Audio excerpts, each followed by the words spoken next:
Hello बच्चों, आप सभी का फिजिक्स चूरमा पे स्वागत है, जहां पर कंसेप्ट है इतना सिंपल जितना कि चूरमा।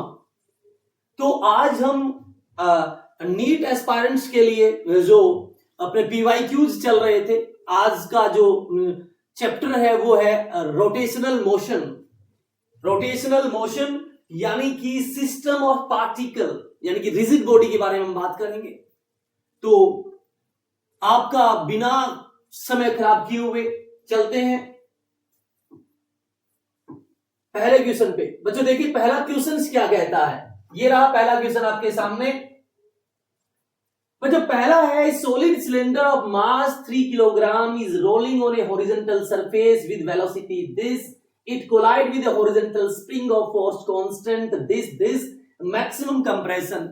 ये कह रहा है मान लो इसके ऊपर कोई बॉडी रोल करती हुई जा रही है और ये कोई स्प्रिंग है, बताइए स्प्रिंग में मैक्सिमम कंप्रेशन कितना होगा। तो यदि इसकी टोटल काइनेटिक एनर्जी मैं इसको दे दूं, टोटल काइनेटिक एनर्जी मैं इसको दे दूं, ये आ जाएगा रेस्ट में और ये होगा मैक्सिमम कंप्रेशन।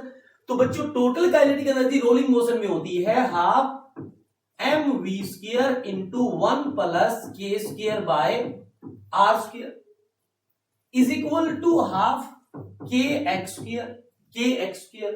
अब हाफ मास कितना है बच्चों 3 किलोग्राम, तो 3 वी कितनी है बच्चों और 4, तो 4 का square 16, 1 plus K square solid cylinder है तो सॉलिड सिलेंडर का बच्चों के स्क्वायर होता है आर स्क्वायर बाय 2, क्योंकि एम आर स्क्वायर बाय 2 को आप एम के स्क्वायर पुट करोगे तो R square by 2, R square से आर स्क्वायर कैंसिल हो जाएगा तो 1 by 2 is equal to half के दे रखा है स्प्रिंग कांस्टेंट 200 और x आपको निकालना है, बच्चों 1 बाय 2 से 1 बाय 2 कैंसिल हो गया।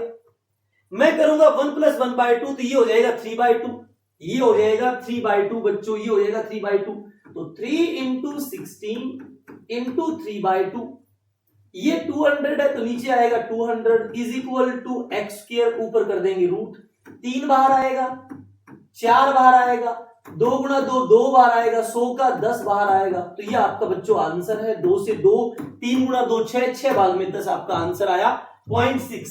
आपका आंसर क्या आया बच्चों 0.6 का इसके अंदर मैक्सिमम कंप्रेशन होगा।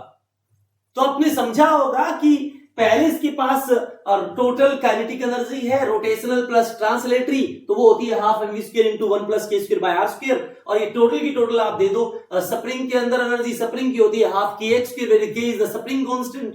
तो इसको आपने सोल्व कर लिया। आई होप आपको ये चीज समझ आ गई होगी। बच्चों ध्यान रखना, बट सवाल को स्किप नहीं करना है, कंप्लीट आपको सोल्व करना है, और जहां भी आपको लगे कि नहीं समझ आया फिर इसको वीडियो को देखना है, अदरवाइज पोज फिर ट्राई फिर देखें, फिर पोज ट्राई फिर देखें, ऐसे आपको करना है। अगला सवाल देखिए बच्चों क्या कहता है, 2 person of masses 15 kilogram 55 kilogram and 65 kilogram respectively are at opposite end of a boat. The length of the boat is 3 meter and the weight 100 kilogram. The 55 kilogram man walk up to 65 kilogram man and sit with him. If the boat is in still water, the center of mass of the system shift by। ये कहता है कि कोई boat है 2 person of mass 55 kilogram, यहां पे मान लेते हैं 55 किलोग्राम है और यहां पे मान लेते हैं 65 किलोग्राम है। are at the opposite end of the boat, the length of boat is, बच्चों length of the boat दे रखा है 3 मीटर और इसका मास दे रखा है 100 किलोग्राम। अब मुझे पता है ये 55 किलोग्राम है और ये 65 किलोग्राम है, ये 65 किलोग्राम है। मान लेते हैं यहां सेंटर ऑफ मास है, मान लेते हैं बच्चों यहां सेंटर ऑफ मास है, यहां सेंटर ऑफ मास है। अब क्या है, क्या कहता है कि 55 kilogram man walk up to the 65 kilogram, ये 55 वाला इसके पास आके बैठ जाता है, 55 वाला जो है वो इसके पास आके बैठ जाता है and sit with him. If the boat is in still water, the center of mass of the system shift by, center of mass of the system shift by की बताइए सेंटर ऑफ मास सिस्टम का कितना shift करेगा, centre of mass system का बच्चों कितना shift करेगा, ये आपसे इसने पूछा है। अब बच्चों आपको एक चीज देखना है कि जब ये जब चलेगा तो यहां फ्रिक्शन तो होगा, बट वो इंटरनल फोर्स है, बाहर से तो कोई फोर्स नहीं लगा ना।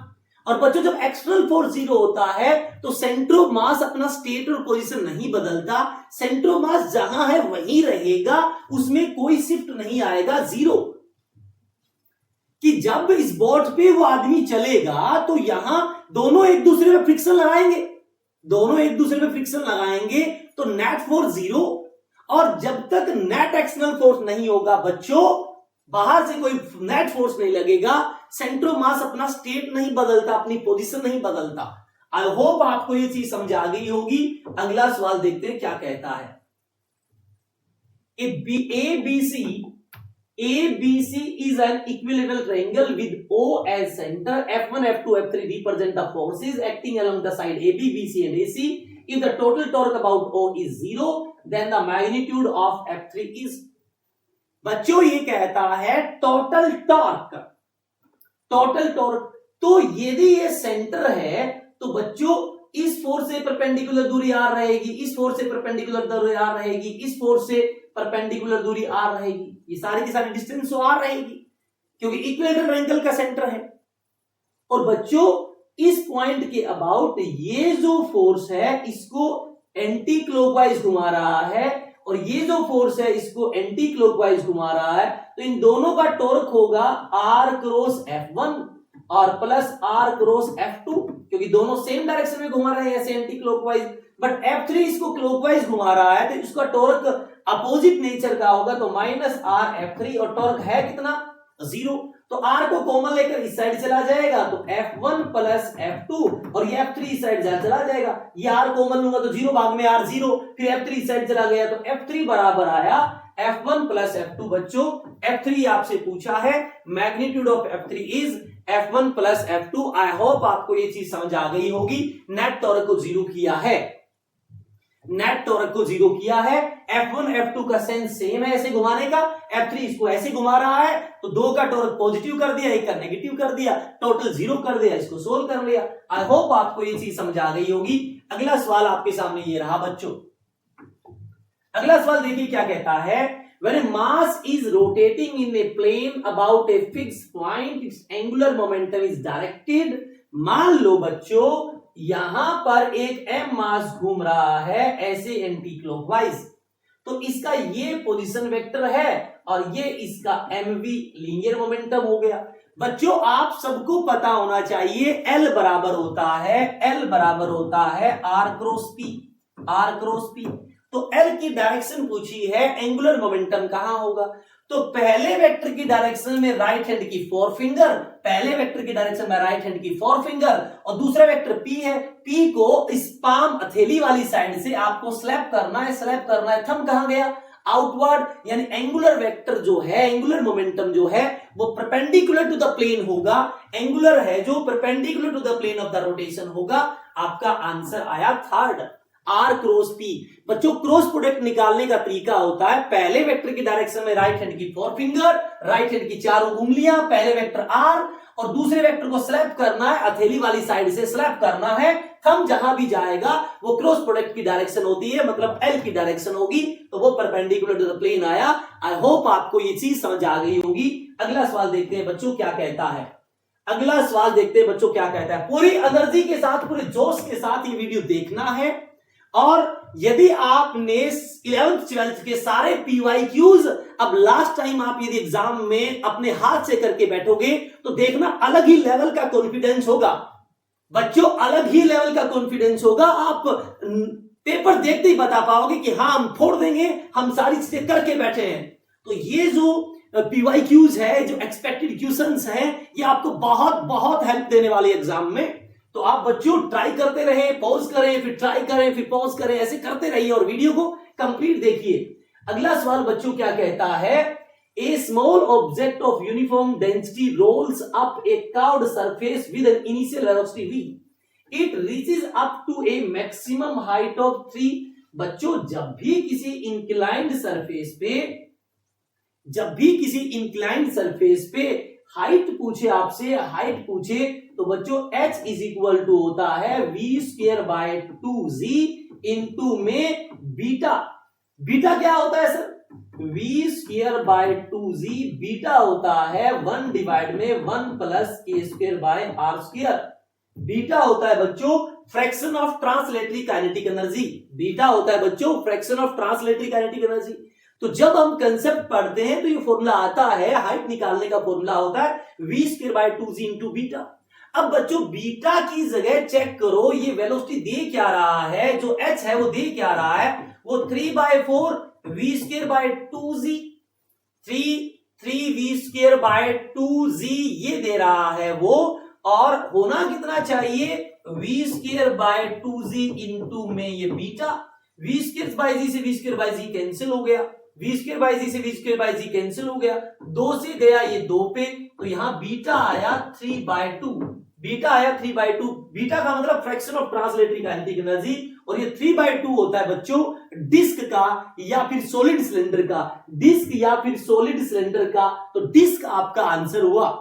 डिस्क बच्चों आपका आंसर हुआ। आई होप आपको ये चीज क्लियर हो गई होगी। यदि आपको ये चीज क्लियर है तो एक बार अपने दोस्तों के साथ इसको शेयर जरूर करें कि जब भी बच्चों हाइट का फॉर्मूला आए, हाइट से आपसे पूछे रोलिंग के केस में, तो बच्चों रोलिंग होती है h, रोलिंग के केस में h होता है v square by 2z into beta. Beta होता है 1 डिवाइड में 1 plus K square by R square, where k is the radius of gyration. यहां पर k स्क्वायर की वैल्यू पुट करोगे तो बच्चों ये टर्म आएगी 3/2। ये बच्चों टर्म आएगी 3/2।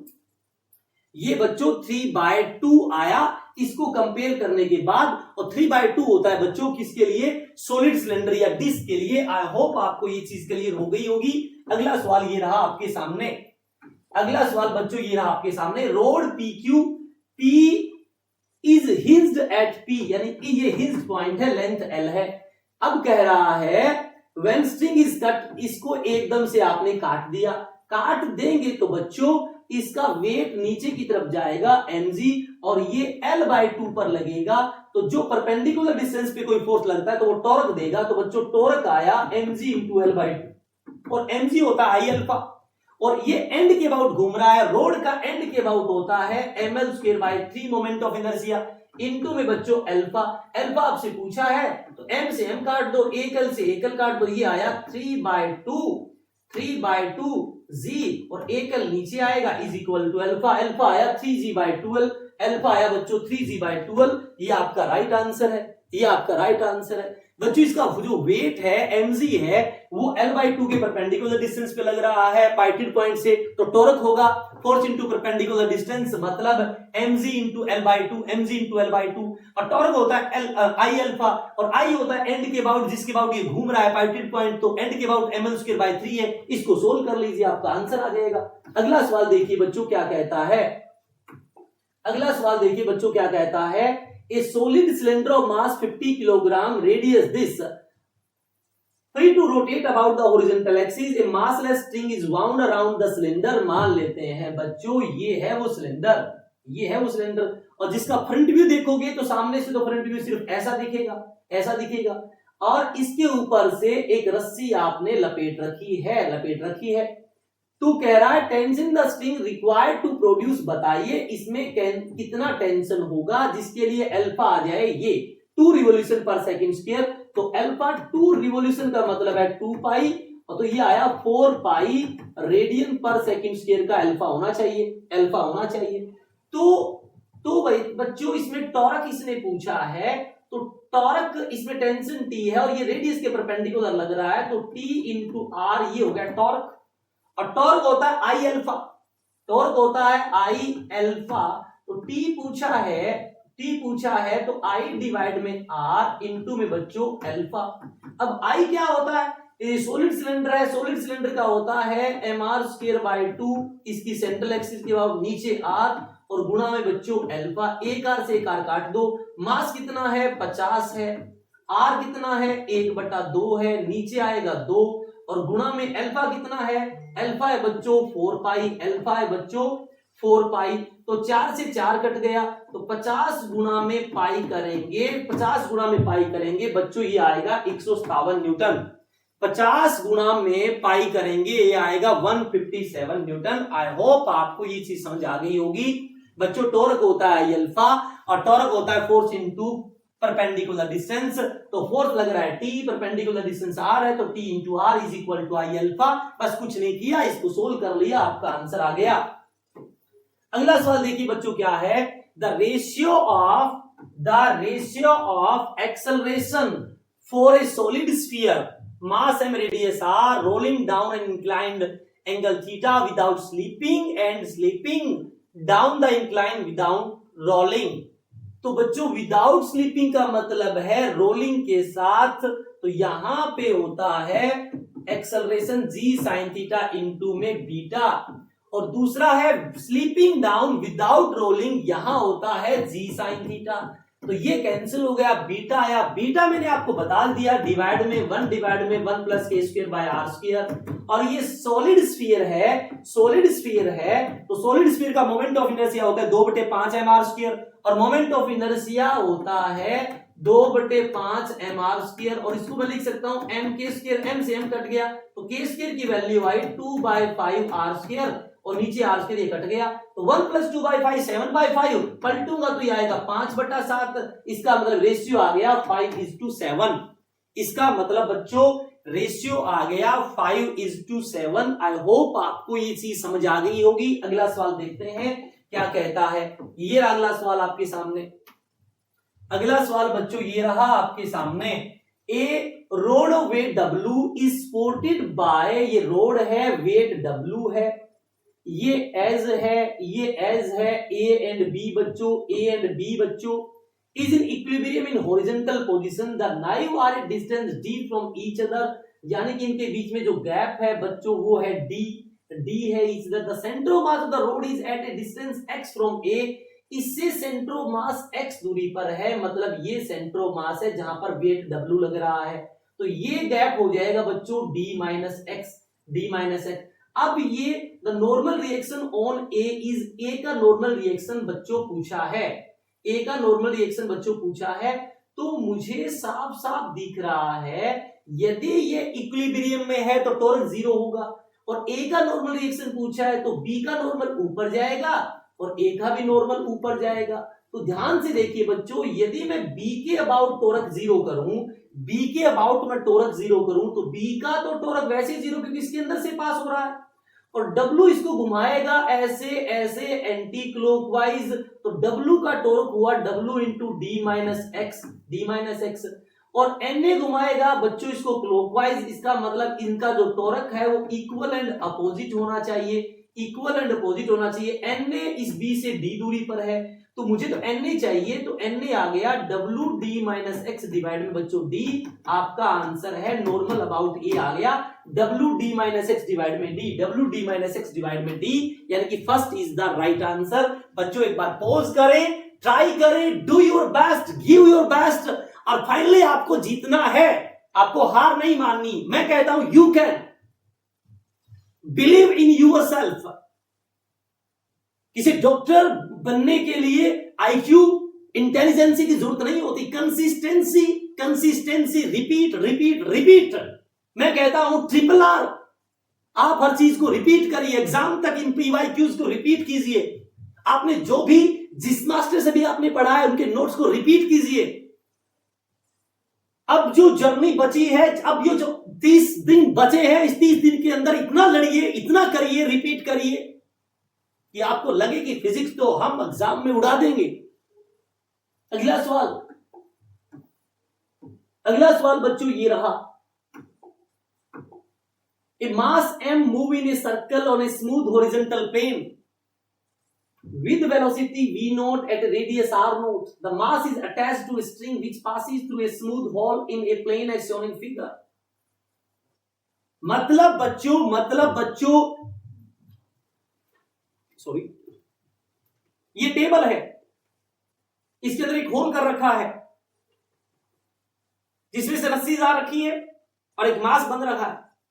ये कह रहा है tension in the string is increase, इसका आपने नीचे से खींचा, जब नीचे से खींचा तो टेंशन ऊपर गया, और जिसके अबाउट वो घूम रहा है टेंशन उसी पॉइंट में से गुजर रहा है। जब टेंशन रोटेशनल एक्सिस को कहीं कट कर रहा हो, फोर्स को ही रोटेशनल एक्सिस को कहीं कट कर रहा हो, तो उसके कारण नेट टॉर्क जीरो होता है। और बच्चों टॉर्क जीरो होता है, जब टॉर्क जीरो होता है तो एंगुलर मोमेंटम कंजर्व रहता है। इसका मतलब मैं कह सकता हूं I1 omega 1 is equal to I2 omega 2। बच्चों पहले इसका जो ये बच्चों रेडियस r है, ये वेलोसिटी v नोट है और मास है m। तो पहले r दूरी पर है तो moment of inertia point mass का हो जाएगा m r स्क्वायर, और v is equal to r omega होता है, v is equal to r omega होता है, v is equal to r omega होता है। तो मैं ये भी तो कर सकता हूं ना, ये एंगुलर मोमेंटम है तो मैं पहले यही कर दूं ना, mvr is equal to constant. इसका मतलब m पहले v नोट है और रेडियस आपकी पहले r है, और उसके बाद मास तो m है और वेलोसिटी निकालनी है, और रेडियस कितनी कर दी इसने घटा के r/2, ऐसे भी कर दो, है तो ये भी l, तो m से m कैंसिल हो गया बच्चों, r से r कैंसिल हो गया, v डैश आया 2v नोट, अब इसने काइनेटिक एनर्जी पूछी है, द फाइनल काइनेटिक एनर्जी, तो फाइनल काइनेटिक एनर्जी भी हाफ m, और v डैश का स्क्वायर करूंगा तो 4v नोट का स्क्वायर, तो 2 से 2 ये आया 2mv नोट स्क्वायर, आपका आंसर 2mv नोट बच्चों आपका आंसर। आई होप आपको ये चीज समझ आ गई होगी। अगला सवाल देखते हैं क्या कहता है। अगला सवाल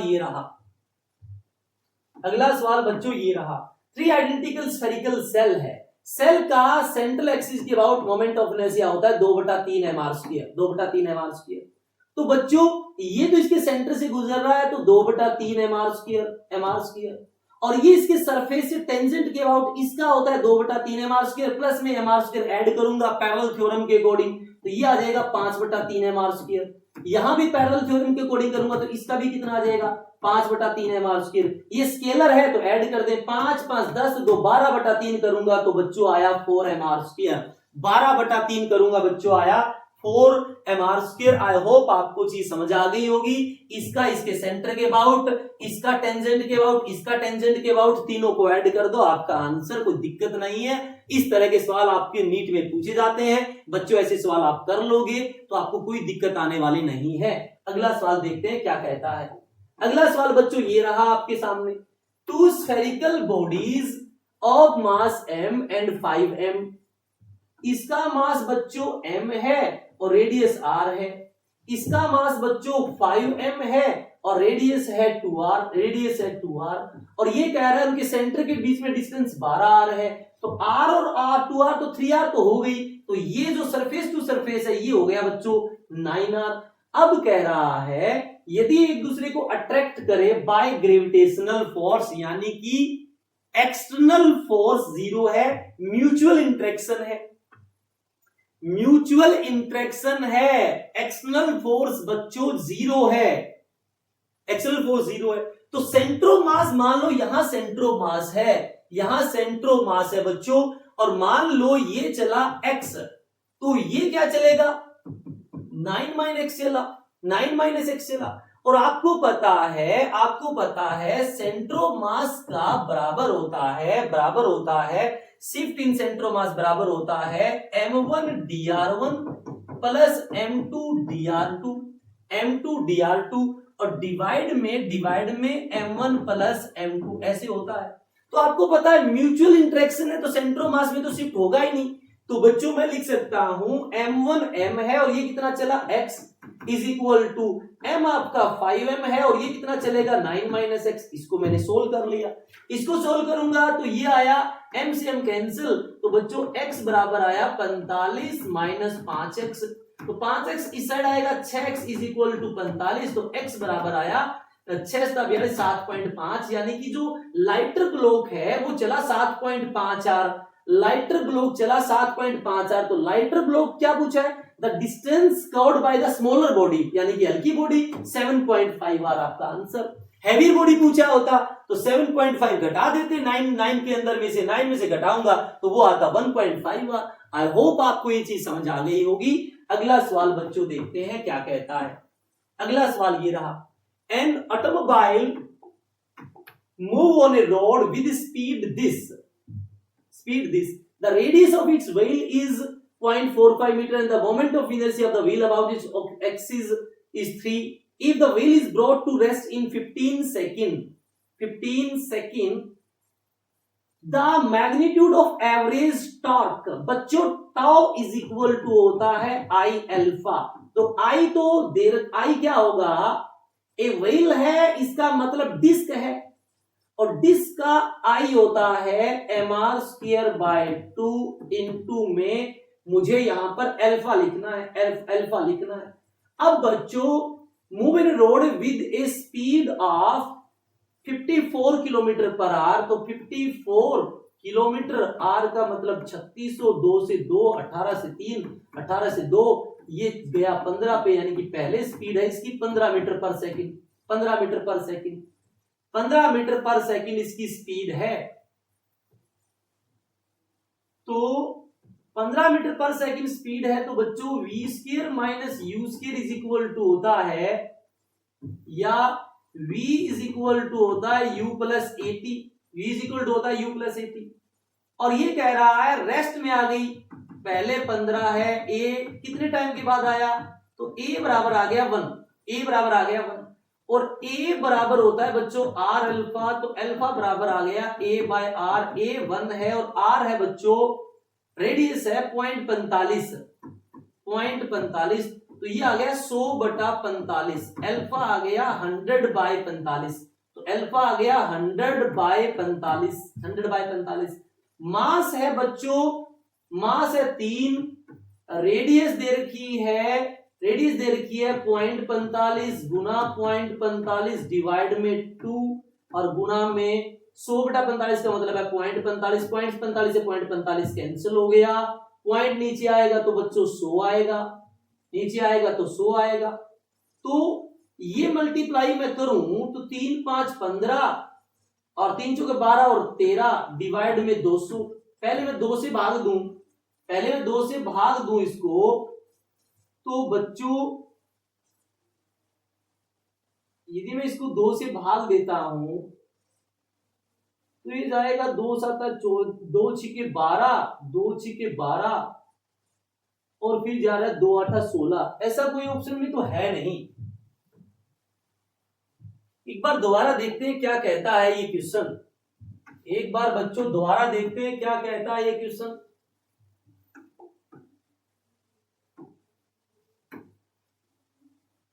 ये क्वेश्चन देखिए क्या कहता है बच्चों. An automobile move on a road with a speed of 54 kilometre per hour.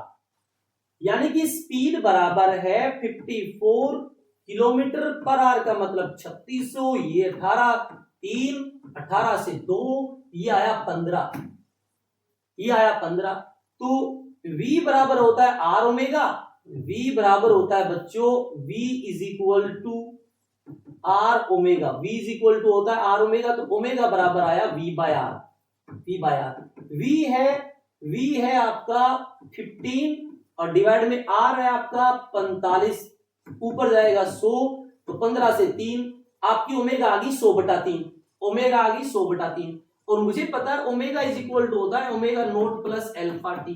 Finally 0. Omega naught initial है 100/3. अल्फा मुझे नहीं पता क्योंकि रोका है तो नेगेटिव ही होगा. और टाइम 15 है. तो 100/3 इज इक्वल टू 15 गुणा अल्फा. तो बच्चों ये अल्फा आ गया 100/45. ये थोड़ी देर पहले भी यही आया था अल्फा. 100/45 हो गया, ये अल्फा है. और the magnitude of average torque पूछा है. तो बच्चों टाउ इज इक्वल टू होता है आई अल्फा. आई है mr स्क्वायर बाय 2. यदि मैं व्हील को डिस्क लूं, डिस्क का mr स्क्वायर बाय 2 ही होता है. इनटू में अल्फा है 100/45. ठीक है. m है बच्चों 3 डिवाइड में 2. ये है 0.45 और ये 45/100 का मतलब 0.45. ये हो गया कैंसल. ये हो गया बच्चों कैंसल. तो यदि मैं इसको सोल्व करूं अब तो ये आया 3 5 से 15, 3 चौके 12 और 1 13. 1.35 डिवाइड में 2. तो ये गया 2 छिके 12, 2 सका 14, 0.67 मेरा आंसर बन रहा है। बट मुझे नहीं लगता कि मैंने कहीं भी कोई गड़बड़ किया है। Okay okay okay, moment of inertia है 3 ना कि मास। बच्चों मोमेंट ऑफ इनर्शिया है 3 ना कि मास। मोमेंट ऑफ इनर्शिया है 3 ना कि बच्चों मास। फिर तो सवाल ही खत्म हो गया। आई अल्फा, आई बच्चों 3 दे रखा है और अल्फा आपका आया कितना 0.45, 3 5 15, 3 चौके 12 और 1 13, क्योंकि टाउ इज इक्वल टू आया आई अल्फा, और अल्फा अभी आपका आया था, अल्फा अभी आपका आया था आई 3, अल्फा आया था आपका 100/45, 100/45। तो 3 से 15 और 15 छिके 90, तो 6 पॉइंट समथिंग आपका आंसर हो गया। 6 पॉइंट समथिंग आपका आंसर हो गया। मैं बार बार ये है 3 किलोग्राम, इसको मास ले रहा था, जबकि मोमेंट ऑफ इनर्शिया ही है। आई होप आपको ये चीज समझ आ गई होगी। अगला सवाल बढ़ते हैं बिना देर किए हुए। Point mass m1 m2, point mass m1 m2 opposite end पे है, लेंथ ये है, rod to be set rotating about perpendicular the position of point P on the rod through which axis should pass so that work required to set the road rotating with angular velocity omega naught is minimum। बच्चों एक बात सुनिए, ये कह रहा है कि इसको ओमेगा नोट से घुमाने के लिए कम से कम वर्क कितना होगा, कम से कम वर्क यदि चाहिए तो x कितना होगा ये पूछ रहा है। यदि कम से कम वर्क है तो बच्चों वर्क का मतलब होता है एनर्जी, और घुमाने की एनर्जी होती है हाफ आई ओमेगा स्क्वायर, और ओमेगा फिक्स है। तो वर्क मिनिमम कब होगा, जब आई मिनिमम होगा। वर्क मिनिमम कब होगा बच्चों, जब आई मिनिमम होगा। और यदि आई मिनिमम होगा तो आई मिनिमम होता है सेंट्रोमास के अबाउट, इसका मतलब पी सेंट्रोमास है। और सेंट्रोमास वो चीज होती है जो हर मास को इक्वल मोमेंट प्रोवाइड करवाता है, और मोमेंट होता है मास गुणा में सेंट्रोमास, उस मास की दूरी इक्वल मोमेंट प्रोवाइड कराएगा। तो m2 into L minus x, इस m2 की दूरी l माइनस एक्स। तो बच्चों m1x is equal to m2l minus m2x। तो यहां से x की वैल्यू आ गई बच्चों m2l डिवाइड में इस साइड जाकर प्लस का हो जाएगा, तो m1 प्लस m2। आई होप आपको ये चीज समझ आ गई होगी, m2l डिवाइड में m1 प्लस m2। बच्चों यदि आपको मिनिमम वर्क चाहिए तो किसी चीज को सबसे कम वर्क में चीज को घुमाना है तो आप उसको घुमाओगे उसके सेंट्रोमास के अबाउट। सेंट्रोमास के अबाउट उसका मोमेंट ऑफ इनर्शिया मिनिमम होता है, और सेंट्रोमास वो चीज होती है जो हर मास को इक्वल मोमेंट प्रोवाइड करवाता है, और मोमेंट होता है मास और सेंट्रोमास उस मास की दूरी। तो ये मास m1 है, और यदि ये सेंट्रोमास है तो ये दूरी x, तो m1 into X is equal to m2 into L minus X. I hope आपको ये चीज समझ आ गई होगी। अगला सवाल देखिए क्या कहता है बच्चों, ये रहा अगला सवाल। A force F is equal to this is acting at a point R, the value of alpha for which angular momentum about origin is conserved। तो बच्चों एंगुलर मोमेंटम कंजर्व तब होगा जब टॉर्क जीरो होगा। एंगुलर मोमेंटम तब होगा बच्चों जब टॉर्क जीरो होगा। बच्चों जब टॉर्क जीरो होगा, और मुझे पता है टाउ होता है R क्रॉस F, तो ये जीरो करना पड़ेगा। अब मुझे टॉर्क निकालना है। आई जे के आर है बच्चों 2 6 माइनस 12, और एफ है बच्चों अल्फा 3 6। अब बच्चों मुझे टॉर्क को क्या करना है, zero. A force this acting at a point R, the value of alpha for which angular momentum about origin is conserved। Angular momentum तभी कंजर्व रहता है जब टॉर्क जीरो हो। तो मैंने ये किया 36 प्लस 36 आई कैप, और फिर जे किया तो -12 अल्फा -12 प्लस के किया तो भैया 6 - 6 अल्फा इज इक्वल टू कर दिया जीरो, इज इक्वल टू कर दिया बच्चों zero. The value of alpha for which, okay, torque is equal to R cross F, the value of alpha for which angular momentum about origin is 0.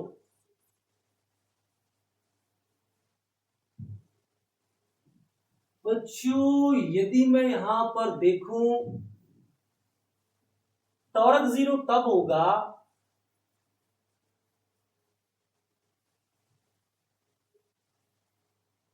angular momentum about origin is conserved. This the value of alpha for which angular momentum about 0. तो ये आया 72i plus minus 12 alpha minus 12 ये तो ये मुझे क्या करना है, कोई और जुगाड़ इसमें लगा सके हम, कोई और जुगाड़ हम इसमें लगा सके, ध्यान से देखना पड़ेगा। ए फोर्स इतना is acting at a point r 2i minus 6j minus 12k, the value of alpha for which angular momentum out origin is 0. तो बच्चों टॉर्क 0 तभी होगा जब दोनों ये पैरेलल हो जाए, और दो वेक्टर पैरेलल तब होते हैं जब i और i का कंपोनेंट और j के कंपोनेंट और k के कंपोनेंट का रेशियो सेम हो जाए। तो यदि बच्चों ऐसा है तो alpha by 2 is equal to 3 बटा माइनस 6, 3 से 2, 2 से 2, अल्फा बराबर आ गया -1। आई होप आपको चीज समझ आ गई होगी। बच्चों टॉर्क 0 तब होगा जब आर और अल्फा पैरेलल हो, और दो वेक्टर पैरेलल तब होते हैं जब उनके आई कंपोनेंट का रेशियो, जे कंपोनेंट का रेशियो और के कंपोनेंट का रेशियो बच्चों बराबर हो। मैंने इनको बराबर कर दिया, अल्फा की वैल्यू आ गई -1। आई होप आपको ये चीज क्लियर हो गई होगी। From a disc of radius r, mass m, a circular hole of diameter r। ये सर्कुलर डिस्क है, ये बच्चों सर्कुलर डिस्क है रेडियस r की, और इसमें से एक r डायमीटर की डिस्क काट दी, एक होल कर दिया। What is the moment of inertia of the remaining part of the disc about a perpendicular axis? बच्चों पहले क्या है, इसी एक्सिस के अबाउट रिमेनिंग का मोमेंट ऑफ इनर्शिया। तो पहले मैं कंप्लीट बॉडी का इसके अबाउट मोमेंट ऑफ इनर्शिया रखूंगा, तो डिस्क का होता है mr²/2। अब मैं क्या करूं, इसी एक्सिस के अबाउट, जिसके अबाउट पूछा है, इस कटिंग पोर्शन का भी मैं इसी एक्सिस के अबाउट निकाल लूं और फिर इसमें से घटा दूं, तो आपका आंसर आ जाएगा। तो बच्चों जब एरिया पाई आर स्क्वायर था तो मास m है, m area pi R square 1 है, और अब आपने r डायमीटर का है तो रेडियस हो जाएगा r/2, तो एरिया हो जाएगा पाई आर स्क्वायर बाय 4, तो मास कितना हो जाएगा पाई आर स्क्वायर बाय 4, यानी इस कटिंग पोर्शन का मास है m/4। तो इसका सेंट्रल एक्सिस के अबाउट मोमेंट ऑफ इनर्शिया होगा m/4 इंटू r, इसकी r/2 है तो r²/4, ये हो गया mr², नीचे 2 और आएगा, इसका इसके अबाउट मोमेंट ऑफ इनर्शिया हो गया, छोटे वाले का खुद का, बट मुझे निकालना इसके अबाउट है, तो इसके अबाउट कैसे निकालूं, बाय पैरेलल थ्योरम। मास कितना m/4 और गैप कितना r/2, तो r²/4। ये मैं सोल्व करूंगा तो ये एलसीएम आया 32, 4 चौका 16 दूनी 32, तो ऊपर mr² और ये 4 चौके 16, तो 16 दूनी 32, 2 mr² और 2 mr², 3 mr²/32, तो इसमें से 3 mr²/32 में घटा दूं, तो एलसीएम आया 32, तो 16 दूनी 16 में 3 गए 13, 13/32 mr² आपका आंसर, 13/32 mr² आपका आंसर। बच्चों कुछ नहीं, जिस एक्सिस के अबाउट मोमेंट ऑफ इनर्शिया पूछा है, पहले कंप्लीट बॉडी का उसके अबाउट निकाल लो, फिर उसी के अबाउट उस पार्ट का निकालिए जो आपने काटा है, और फिर उस पार्ट का उसी एक्सिस के अबाउट कंप्लीट बॉडी के मोमेंट ऑफ इनर्शिया में से घटा दीजिए, बच्चों आपका आंसर आ जाएगा। आई होप आपको ये चीज समझ आ गई होगी। अगला सवाल देखिए क्या कहता है। अगला सवाल ये रहा, a disk and a sphere of mass same radius but different mass roll off onto inclined plane the same altitude and length, which one of the two objects get to the bottom of the plane first? बच्चों जो कौन जल्दी आएगा कौन late आएगा ये decide करता है एक्सेलरेशन। और रोलिंग के केस में ए बराबर होता है जी साइन थीटा इंटू बीटा। तो जी साइन थीटा बीटा होता है 1 डिवाइड में 1 plus K square by R square fraction of translatory kinetic energy. जिसका बीटा ज्यादा एक्सेलरेशन उसी का ज्यादा, एक्सेलरेशन ज्यादा वो जल्दी जल्दी नीचे आएगा। तो जल्दी वही आता है जिसका बीटा ज्यादा, और बीटा सबसे ज्यादा होता है बच्चों सॉलिड स्फीयर का 5/7। The fraction of translatory kinetic energy सबसे ज्यादा होता है सॉलिड स्फीयर का 5/7। तो सबसे पहले सॉलिड स्फीयर ही नीचे आएगा। अगला सवाल ये रहा, टू रोटेटिंग बॉडी जो टू रोटेटिंग बॉडी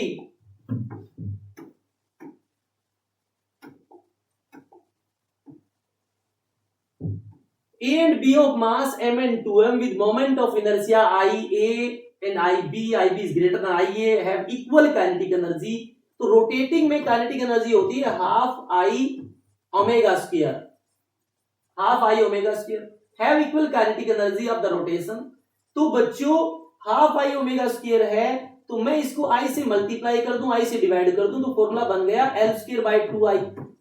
तो L A square by 2ia is equal to L B square by 2ib, क्योंकि काइनेटिक एनर्जी बराबर है 2 से 2 कैंसिल। तो बच्चों मुझे दिख रहा है मैं इसको ऐसे लिख सकता हूं L B square by L A square is equal to ये आएगा आईबी बाय आईए। और वो बोल रहा है आईबी बड़ा आईए से। तो यदि आईबी बड़ा है आईए से, आईबी बड़ा है बच्चों आईए से, तो एलबी भी तो बड़ा होगा किससे, एलए से। यानी कि LB is greater than LA, LB is greater than LA. I hope आपको ये चीज समझ आ गई होगी। अगला सवाल देखते हैं।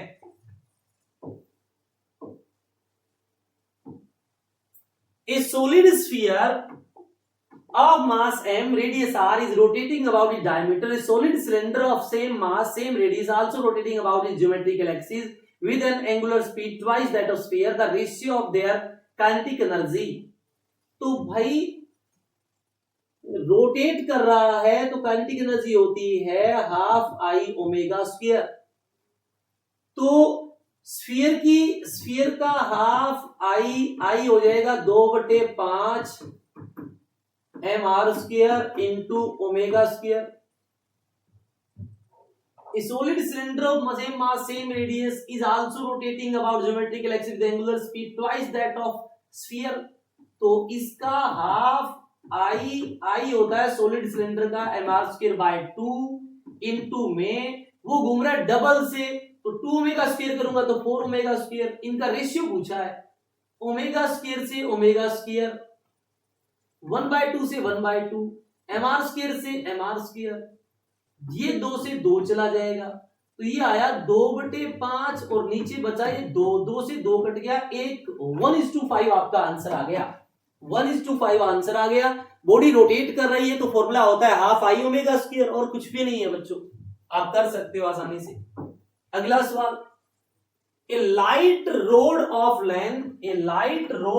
length L has two masses m1 m2 attached to its two ends।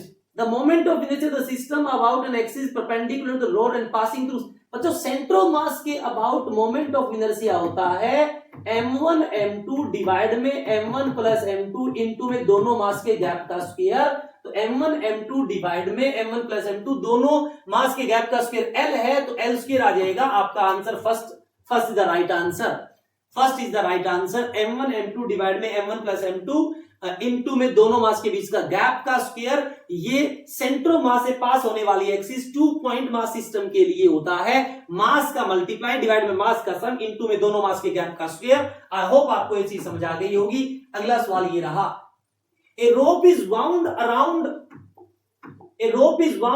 a hollow cylinder of mass 3 kg and radius 40 cm. What is the angular acceleration of the cylinder if a rope is pulled with a force of 30 Newton? बच्चों मुझे पता है यदि 30 Newton से पुल करेगी तो torque लगेगा force into में परपेंडिकुलर डिस्टेंस, और यदि ये होलो सिलेंडर है और इसके चारों तरफ लपेट के ऐसे खींचोगे तो ये लगा 30 न्यूटन और ये रेडियस के परपेंडिकुलर है और रेडियस है इसकी 40 सेंटीमीटर, तो 40/100 दिस द टॉर्क। और टॉर्क होता है बच्चों आई अल्फा, टॉर्क होता है बच्चों आई अल्फा, और आई होता है इसका mr²/2 इनटू में अल्फा। तो बच्चों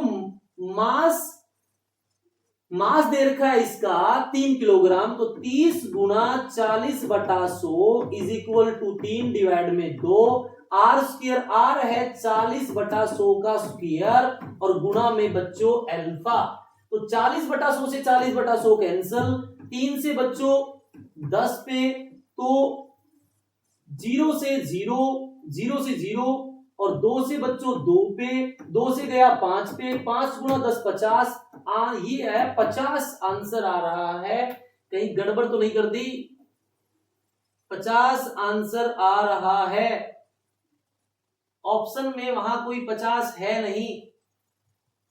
what is the angular acceleration पूछा है, around a hollow cylinder of mass, hollow cylinder का मोमेंट ऑफ इनर्शिया mr² होता है, होलो सिलेंडर का मोमेंट ऑफ इनर्शिया mr² होता है, मतलब यहां 2 नहीं आएगा, तो इस साइड 2 से मल्टीप्लाई करूंगा तो 2 से भाग देना पड़ेगा, आंसर आ गया 25। बच्चों मैंने यहाँ पे मोमेंट ऑफ इनर्शिया mr²/2 ले लिया, जबकि होलो सिलेंडर का mr² होता है, तो कुछ भी नहीं करना बच्चों, force into perpendicular distance is equal to I alpha लगा दीजिए, आपका आंसर मिल जाएगा 25 रेडियन पर सेकंड स्क्वायर, 25 रेडियन पर सेकंड स्क्वायर। मैं एक बार और बता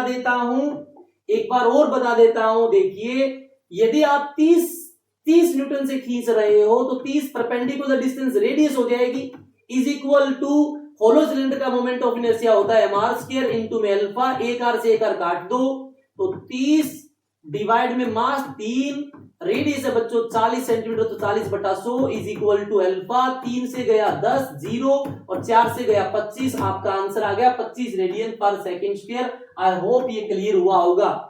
अगला सवाल ये रहा, which of the following statement are correct, center of mass of the body always coincide with center of gravity, नहीं, ये सिर्फ कंसाइड होता है स्मॉल बॉडी में, स्मॉलर बॉडी में कंसाइड होता है, हैवी बॉडी के अंदर ये कंसाइड नहीं होता। Centre of mass of the body is the point eight which the total gravitational torque on the body is 0। Centre of mass of the body is the point eight which the total gravitational torque on the, centre of मास वो होता है जिसमें से mg गुजरेगा तो उसका torque 0 होगा, तो बी बिल्कुल सही है। एक couple on a body produce both, नहीं, कपल सिर्फ रोटेशनल इफेक्ट देता है, तो सी गलत हो गया। मैकेनिकल एडवांटेज हमेशा एक से ज्यादा होता है, mechanical advantage greater than 1 mean small effort से आप ज्यादा लोड उठा सकते हो, यानी डी बिल्कुल सही, तो B and D first option में, फर्स्ट ऑप्शन आपका right answer. Two discs of same moment of inertia rotating about their regular axis passing through center and perpendicular to plane of disc with angular velocity ω1 and ω2। तो यदि वो दोनों घूम रहे हैं बच्चों, तो उनके पास स्टार्टिंग में काइनेटिक एनर्जी मैंने लिख दिया, हाफ I1 ω1 स्क्वायर और दूसरे का हाफ I2 ω2 स्क्वायर मैंने लिख दिया, ठीक है। They are brought into contact face to face coinciding the axis of rotation, the expression for loss of energy during this process। यदि आप उनको ऐसे कंसाइड कराओगे तो एक दूसरे पे फोर्स लगाएगा, टॉर्क जीरो बच्चों, टॉर्क 0, तो मोमेंटम, एंगुलर मोमेंटम कंजर्व रहेगा, तो जब क्रॉस पास ले आओगे तो नेट मोमेंट ऑफ इनर्शिया हो जाएगा I1 प्लस I2, और इनकी कॉमन एंगुलर वेलोसिटी मैंने मान ली ओमेगा, और पहले इसका L था I1 ओमेगा और I2 ω2, तो यहां से बच्चों ओमेगा की वैल्यू आई I1 ω1 प्लस I2 ω2 डिवाइड में I1 प्लस I2, तो काइनेटिक एनर्जी हो गई half I1 plus I2 into omega का स्क्वायर I1 ω1 प्लस I2 ω2, और डिवाइड में I1 प्लस I2 का होल स्क्वायर। ये अब इसमें ये काइनेटिक एनर्जी मैं इन दोनों के जोड़ में से क्या करूं, घटाऊंगा। तो थोड़ा कॉम्प्लिकेशन सा आ रहा है। अब मैं थोड़ा सिंपल सा करता हूं यार, सिंपल सा करता हूं। पूछा क्या है, two disc of same moment of inertia, यानी दोनों का मोमेंट ऑफ इनर्शिया सेम है, तो बच्चों मुझे पता है लोस का फॉर्मूला होता है हाफ m1 m2 डिवाइड में m1 plus m2 into v relative का स्क्वायर। तो अब रोटेशन में मास का रोल प्ले करता है मोमेंट ऑफ इनर्शिया, तो I इंटू आई स्क्वायर और नीचे I प्लस आई 2i और v रिलेटिव हो जाएगा ओमेगा 1 माइनस ओमेगा 2 का स्क्वायर। एक आई से एक आई काट दो तो ये आया I डिवाइड में 4 इंटू ओमेगा 1 माइनस ओमेगा 2 का होल स्क्वायर, यानी कि second is the right answer. सेकंडों में सवाल खत्म। तो लॉस इन काइनेटिक एनर्जी का फॉर्मूला होता है हाफ m1 m2 डिवाइड में m1 plus m2 into v relative का स्क्वायर। तो यहां हो जाएगा हाफ I1 I2 डिवाइड में I1 plus I2 into omega relative का स्क्वायर। That's it. अगला सवाल, A solid sphere is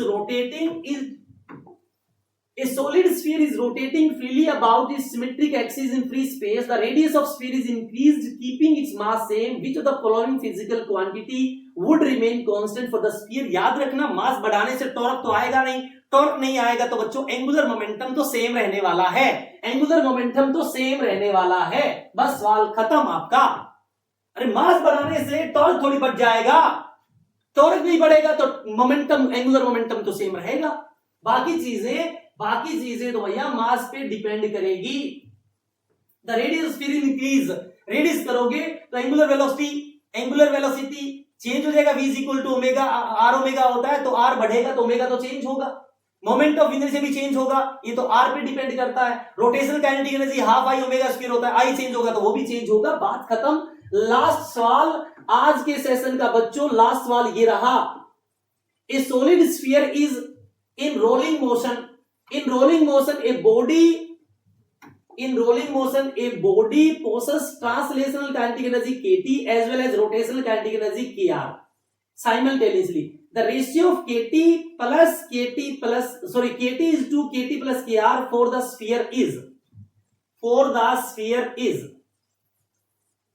तो बच्चों ये केटी है ट्रांसलेटरी और ये है टोटल। तो ट्रांसलेटरी डिवाइड में के टोटल बराबर होता है फ्रैक्शन ऑफ ट्रांसलेटरी, इसी को तो मैं बीटा बोलता आया हूं। और सॉलिड स्फीयर का बीटा तो मैं आपको बताया है, बार बार बता रहा हूं, 5/7 आपका आंसर।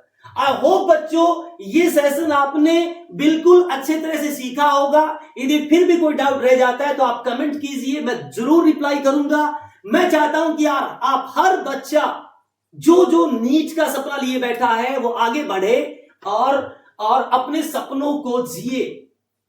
तो बच्चों यदि आप अभी 11th क्लास में है या 12th क्लास में है और आपको कंप्लीट कंसेप्ट सीखने हैं तो एक बार आप फिजिक्स सुरमा को लाइक एंड सब्सक्राइब जरूर करें। और जो इस वीडियो को देख रहा है और उसको लगा कि हाँ मुझे इससे कुछ सीखने को मिल रहा है, कुछ पॉजिटिविटी आ रही है, तो बच्चों इस चैनल को हर बच्चे के पास पहुंचाइए, क्योंकि मैं यहां पर complete 11th 12th NEET IT की तैयारी करवाने वाला हूं। यहां पर कंप्लीट पीवाईक्यू सीरीज चलेगी, जैसे नीट की चल रही है वैसे आगे हम आईआईटी मेंस के लिए बात करेंगे और बहुत बहुत डीप तक लेकर जाएंगे फिजिक्स के कंसेप्ट्स को।